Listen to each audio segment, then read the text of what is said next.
Donc ça permettra à la zone de travail d'être parfaitement étanche. Et il va y avoir aussi en plus un système, il y a aussi un système de mise en dépression qui va être installé avec des extracteurs d'air, donc qui vont extraire l'air et qui sera filtré pour rendre la zone complètement étanche. Et s'il y a par exemple une déchirure dans la bâche, aucune fibre d'amiante ne pourra sortir de la zone de travail.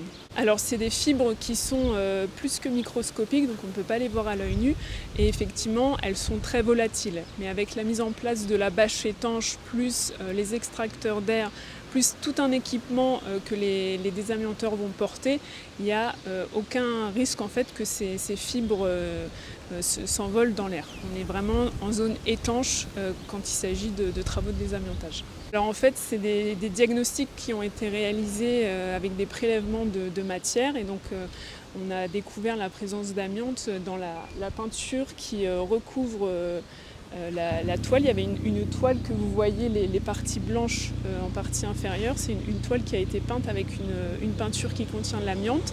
Et si vous regardez sur les parties supérieures, c'est en fait, vous verrez l'enduit ciment qui a en fait qui se trouvait sous la toile. Donc là on a enlevé cette toile en phase 1 sur les parties supérieures, et là on passe à la phase 2, les parties inférieures.